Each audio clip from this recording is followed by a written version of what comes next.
What's going on, guys? It's me, Partsy here, and welcome to ASBL Season 2 Draft. So this actually worked out pretty well because, as you guys have seen, if you've not seen last week's video versus me and MX and Playos, and make sure to go and check it out. If you have not, I'll give you 5 seconds from now to go check it out. Okay, so you guys probably have watched the video and you're not afraid of spoilers, or else you haven't watched the video and you just, you don't really care about the spoilers. But I lost to MX3 in playoffs, but that's actually pretty good because finals are actually going on this week, and that allows me time to go through my SDL Season 2 draft, talk to you guys about it. But this draft has been probably one of the most powerful offensive-wise drafts. It looks good on paper, but it's going to be pretty hard to be diverse and bring to teams because of certain mons. I haven't really been, going out with the intent, like Season 1, to try and, draft the best Pokemon I can in every single tier. Like, in Season 1, I picked up Hippowdon and Florges in Tier 3. I didn't really want to pick them up if they were Tier 2, but I picked them up solely for the fact that they actually were a tier lower than I personally believe they should have been. So, this first Pokemon that I decided to pick up for my Tier 1 of Season 2 was Kyurem Black, and as I was about to say, I'm using Pokemon I haven't really tried out too much in Standard Play or in Draft League, because as you guys know, I'm pretty new to Draft League. But I just want to try out new mods, have a fun time, get off a few wins, and that'd be pretty nice. But I'm not really expecting to get the playoffs this time, this team. I will hopefully get a few good wins, maybe even go positive like I did last season, which was my main goal. If I went positive in my first ever draft, and that would have been a success no matter what. My first pick was Kyurem Black, which is probably one of the strongest Pokemon in the entire draft. One of the scariest Pokemon, definitely. It has got base 170 attack, which is like one of the highest attack stats in the entire game. It is debatable whether it should be even allowed, but this thing is a monster in OU. Unfortunately, I haven't used this Pokemon as much as I should have. Of course, I use it the odd time in OU, but I really have not been using it lately. Kyurem Black can hit on the physical and special side. I can hit on the special side of things like Ice Beam, Earth Power, Thunderbolt. I think it gets Thunderbolt. Let me just go check out. My Wi-Fi is also pretty slow, so okay, it doesn't get Thunderbolt, but I can get things like Ancient Power, and I can even get Focus Blast. Also, I can get Iron Head and Flash Cannon to hit Fairy type Pokemon because it is a Dragon type, so it will be weak to this Fairy type hits. It also has Terravolt, so that's pretty nice if I want to hit things like Rotom Heat with an Earth Power, so I can OHKO it. Then I can negate the Levitate ability and then just hit straight through it. Kyurem Black's got incredible bulk. I believe it's got 125. Base 125 HP stat. It can bulk a lot of hits, and the subset is very scary. Kyurem Black, though, is not my Z user, and these guys are probably going to be seeing a little bit down the line, but I think that Kyurem Black's a little bit of an overrated Z user. The only real good way to use the Z user if you are going to be using a subset, sub-home clause, roost, and your Z move potentially, but definitely a substitute variant with 3 attacks at the very least. And I want to run this thing Scarfed most of the time and not feel like, oh well, I have to utilize my Z move because I made this my Z move user. So Kyurem Black is not going to be my Z move user, but that means I can bring it with things like Life Orb, Choice Band, Choice Specs, Choice Scarf, Lumberry. I can bring some fun like Figgy sets or whatever, and different resistant berries like Rosalie Berry to resist Fairy type hits and hit them with like an Iron Head or something. The next Pokemon I decided to pick up was a Pokemon that I kind of looked down at the start of Generation 7, of course, because of the Pixelate that reached Refrigerate.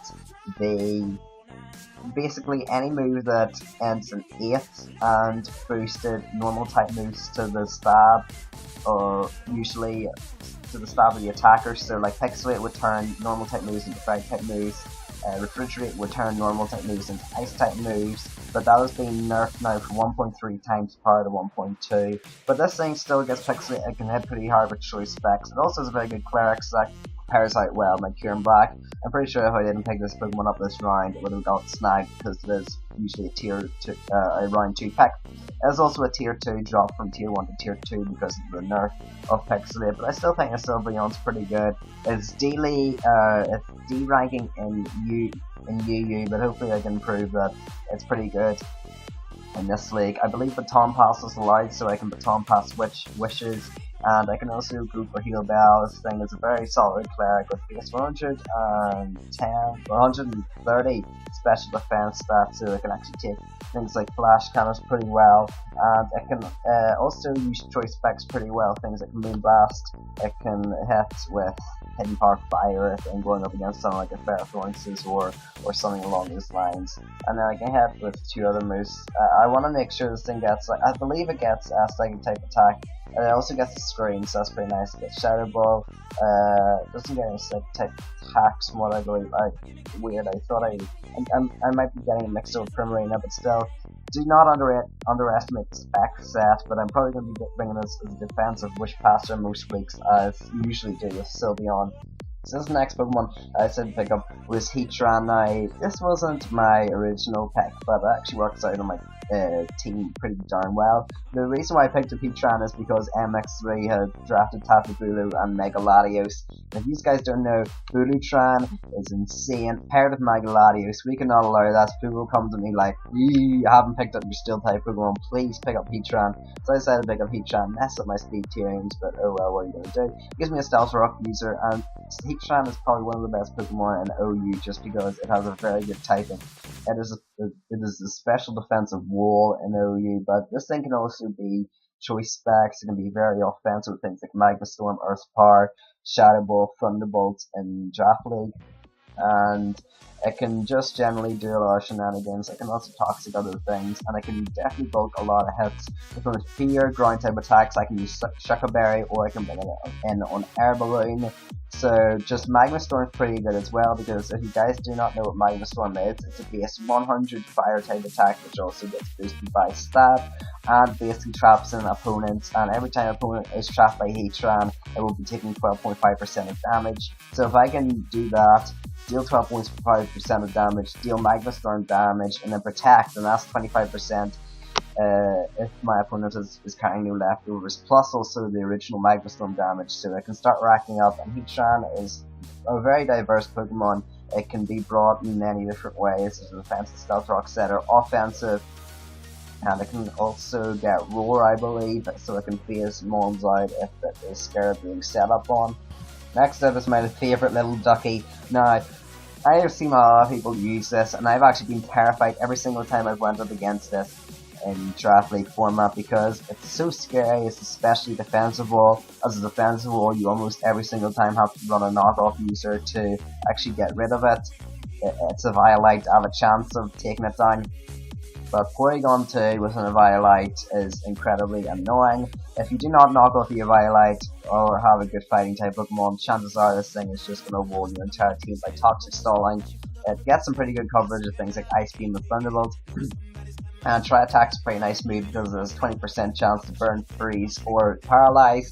So you guys know that burning is annoying. Although burning and paralysis has got nerfed in this generation, it's still very annoying if your opponent has got a physical fighting type Pokemon that isn't Guts and it gets burnt, then that's going to be absolutely annoying for it. I can also beat Trick Room Setter, so that's pretty nice as well, because so far my draft's been pretty slow, so if I can set up a Trick Room Porygon 2, that would be nice. I've actually seen this Pokemon Life Orb before, like Life Orb Trick Room, I'm not even kidding. This is just how crazy this Pokemon can be. It gets Trace, so if I want to trace things like Beast Boost or Marvel Scale or Prism Armor, then I can do that and get some very good abilities. I can also trace things like Frisk, which can be useful for letting me know what opponents' items are, especially if they are like Z users or whatnot. And I could also potentially trace like a weather or some sort to just annoy opponents.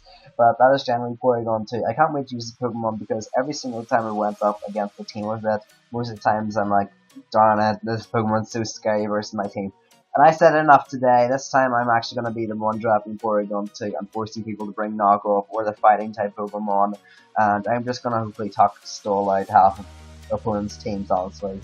Now my next pick, admittedly, I could have waited maybe a round or two for this Pokemon, but I definitely wanted to try it down. This Pokemon is probably one of the best tier 4s in my opinion, and I've really been using it in RU recently, really been enjoying it. Once it gets the Sword Stance up, there's very few Pokemon that can actually come in and take a hit from it. If this Pokemon will outspeed your Pokemon, then chances are a +2 is going to be knocked out to the next dimension. Also, if your opponent's Pokemon does actually outspeed your Pangoro, you can still fire off a Bullet Punch and do some pretty nice damage. Very tight Pokemon, although this Pokemon is 4 times weak to it. They do not appreciate shooting a Gunk Shot or a Poison Jab or a Bullet Punch coming off this Iron Fisted boosted monster. This Pokemon's got an incredible attack stat of base 124 and a pretty good speed stat of 58. I mean, it can run max speed and can be a decent threat. This actually is my Z user, and you can question me all you want, but there's a few reasons why I have this as my Z user. The first and foremost is pretty obvious. Z Parting Shot into things like Kyurem Black and into maybe my Spec Sylveon would be very nice as well. Also Heatran would be pretty nice. If you guys do not know what Z Parting Shot does, it heals up your opponent, heals up your Pokemon that will be coming in to max HP. Also it lowers your opponent's special attack stat by 1. So that means essentially you can set up with whatever Pokemon you want to come in because your opponent is going to be doing piss poor damage versus you.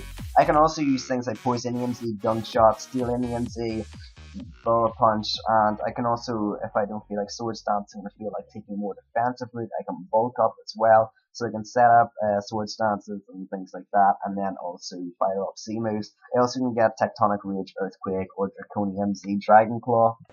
But generally, I'm probably going to be running Z Parting Shot just to really help out my Kyurem, just to help out Sylveon and other things like that. If I'm not going to be bringing Sylveon, chances are I'm going to be bringing Z Parting Shot. So that is Pangoro. Next up is my Blastoise, my round 6 pick. And you guys know that most of the time I struggle to actually get a spinner. Most of the time I just rely on defoggers like last game. Last season I had to use Scizor and Latios until I actually found out that Excadrill wasn't off the board, so I then made my team a full sand team with Talonflame. It could have went better, I'll admit it, but I'm glad just to get my spinner semi-early.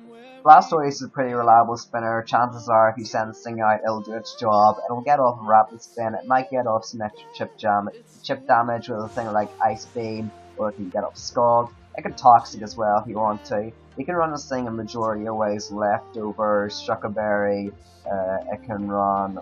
No, not Shuca Berry, sorry, I'm mixing that up with the Electric Resist Berry. But it can run berries to resist electric or grass type super effective moves. Its Torrent is very useful because if I get down low enough, my Skulls can actually be doing pretty decent damage. Its stats are pretty good overall, nothing particularly that good. Its special defense stats alright. I believe it's base 105 and its defense is base 100, so it can definitely tank a lot of hits if you invest correctly. It's a very customizably... I just can't speak today. It's a very customizable Pokemon in terms of its EV stat because its defense and special defense are pretty high. So you can like max out your special defense, you can run half and half just to really take hits. So that is pretty good about Blastoise. I know this Pokemon doesn't really get a lot of love in RU, but hopefully I can prove that it is alright in Draft League format. I'm just happy it is tier 3 because tier 4 Blastoise last season seemed a pretty good deal. I definitely would have drafted it if I hadn't already drafted Alola and down in tier 4. Also, Mandibuzz last season was down in tier 4 and no one picked it up, which is kind of weird. This thing also gets things like War Sphere, Dragon Pulse, Dark Pulse, but those things are what you'll probably see more on Mega Blastoise, just showing these guys down the set. It also can get Roar. And if I feel like being a little bit cheeky, I can run Scarf Water Spout or Choice Specs Water Spout to do a lot of damage. Next up is a Pokemon that I could not believe was taken. Well, maybe, because it was a tier 2 Pokemon, Nidoking, which is the Pokemon I originally wanted, got sniped down in tier 3, so I got Nidoqueen instead. It gives me another good Stealth Rock setter alongside Heatran, and this thing is an incredible pain to switch into, because most of its special type attacks are sheer force boosted. Now you may look at this Pokemon special attack and be like, okay, base 75, that isn't that good. But once you start multiplying that by 1.3 by Life Orb and then 1.3 by sheer force, this Pokemon starts doing quite a lot of damage. It can hit with quite a wide variety of moves like Sludge Wave, Earth Power, Fire Blast, Thunderbolt, Ice Beam, all of those which are sheer force boosted because they got 10% side effects. And also, do not underrate Nidoqueen's physical prowess because it can hit with things like Poison Jab and Aqua Tail as well. I'm just trying to think of physical type moves that have like 10% status conditions or whatever, but there's a lot more special moves that can take use of Sheer Force, so I'll probably be using Sheer Force special Nidoqueen a lot more, but definitely a good Stealth Rock setter. I can probably run it with 3 moves and Stealth Rocks like I do generally in RU, but this Pokemon's probably one of the best Pokemon in RU, and I hope that it does get some very good kills off in the season and just be a reliable wall, because it can be a wall or wall breaker, so that's pretty good about Nidoqueen. Oh yeah, so next up, I decided to bring up Leavanny as my round 8 pick. Now, I knew that I could have picked this Pokemon up in round 9, maybe even round 10, but things like Galvantula had already went, and I didn't want to risk this Pokemon going because Leavanny is one of those tier 5s that usually gets picked up, same as like Rhydon, not, I was supposed to say Tornadus, Tauros. Those Pokemon you can almost be guaranteed will get picked up because they're pretty darn good down in tier 5. Leavanny is no exception. It can be a pretty good sashed web setter.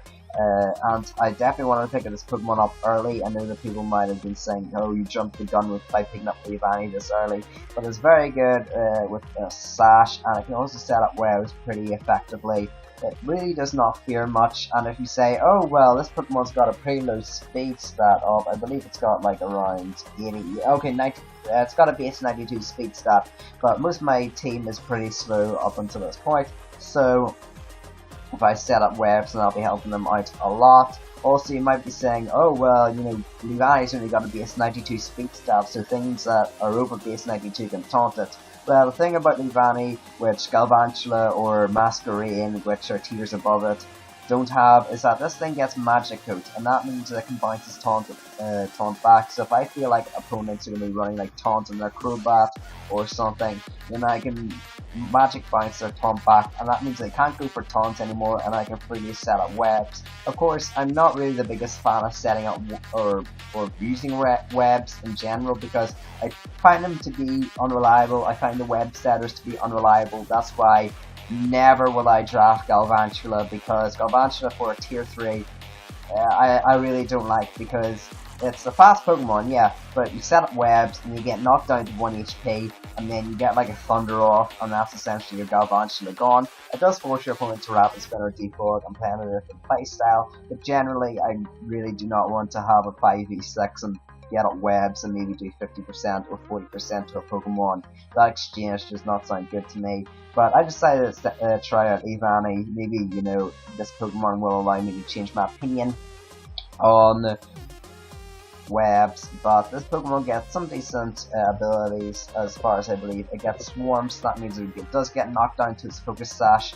It can hit with some pretty strong bug type attacks. Chlorophyll is good in case my opponent is running a Sun team, then I can benefit from that as well and guarantee that I get up some speed webs. And finally, probably the most effective one is Overcoat, meaning I don't take chip damage from things like Hail, Sandstorm, which are pretty nice, because otherwise most Pokemon should be able to OHKO me with, or knock me down to my Sash with attacks, and then the Sandstorm or Hail should be able to finish me off, so that's why Overcoat is useful. Lycanroc a day was my 9th pick, and finally some speed onto my team, I know, but hey, MX3 did really well in Season 1, he's probably gonna win it, but Lycanroc finally gives me some speed onto my team. Oh yeah, by the way, I was about to say, so MX3, his fastest Pokemon was base 108 speed and Cobalion, and he did really well, ridiculously well in Season 1, so, you know, don't judge me just because I have a slow team thus far, but Lycanroc is another Sash user which I can use. Probably going to be using it more as a Life Orb offensive user, but this Pokemon, it does suffer, I will admit, from its terrible move stat. Like, I'm gonna go scroll you down its useful moves, which there's not many, to be honest. There's not many that I can use. I can basically use just about 4 moves into its move slot, usually being Accelerock, Taunt, Stone Edge, and then Stealth Rocks. It does give me, however, a good contrast to Heatran and Nidoqueen, which were slow rock setters, but this time it is a fast rock setter, so I can basically ensure that rocks can go up, and if I fear something Will-O-Wisping me or paralyzing me, I can taunt as well. Bulk Up might be a pretty nice, fun set to use in case I just want to try something new. And generally, Lycanroc Day is an alright Pokemon in PU. I haven't used it that much because I tend not to like its move pool, and it basically has to run a sash every time, so that means it just gets destroyed by Girder and Hitmonchan and things like that. But I want to try it out in draft league format. As I said, I want to try some new Pokemon I haven't tried before, and I definitely just want to try Lycanroc. So all hail Jesus, this is Bird Jesus. Mega Pidgeot is my round 10 pick. Originally I did want Mega Sableye, but Kier, of course being the son of a gun he is, took it from me. But in hindsight, Mega Pidgeot is probably better for my team because it does give me one pretty fast Pokemon over base 120. This Pokemon has got base 121 speed, an incredible special attack stat of like, what was it, 140? 135. And the nicest thing about this Pokemon, the biggest niche about this Pokemon, is that it has no guard hurricanes. These guys know how many times Scald burns you. Well, this time Hurricane will be confusing every single one of your Pokemon. I don't care if Confusion has been nerfed. You do not want to be taking like 50% from Confusion from your Haxorus hitting itself. Also, this Pokemon does give me another Hazard Remover with Defog. I know it's not the most reliable, but hey, it's a Hazard Remover at best. It can also use things like U-Turn and Heat Wave as well. And I believe it can get some other moves. I could be wrong though. Hurricane, yeah, I was talking about that. I was talking about 100%. Also, my scroller stopped, but I can also get Whirlwind and also Tailwind. So these two moves are very useful. Whirlwind and Tailwind. You guys can't see Whirlwind, and then just scroll back up. It also gets Pursuit, which is kind of funny, but as I was going to say, it gets Tailwind, which can be pretty useful because my team's pretty slow, so I can speed these Pokemon up by times 2 speed. I don't really like using Tailwind though because it only lasts 4 turns, but hey, you might run a random week if I'm not bringing Web Leavanny or Trick Room Porygon too. But let's move to my final pick. So my final Pokemon, this was influenced by Tracer. It is my Manectric, going to be called Tracer to trigger people in this league. But it rounds out my speed pretty well. It is a base 105 speed stat Pokemon, so I don't really have that many big speed gaps between anything. So Manectric does one thing and does one thing well. It can Flamethrower, it can Volt Switch. It is a pretty fast Pokemon. It can use Scarf if it wants to, but I have been, I will admit, been using Mega Manectric. I haven't been using it this generation, like barely. I've used it, but back in Generation 6, I used to use Substitute Mega Manectric, and that thing used to dominate with Flamethrower, Thunderbolt, and like Hidden Power, Ice or Grass, whatever like that. Like, it really nuked teams. So hopefully I can bring that to this as well. But Manectric, there's not really much to say. It's just a pretty good low tier electric type Pokemon, pretty fast, can hit pretty hard with base 105 special attack, and get some pretty good coverage moves like Flamethrower.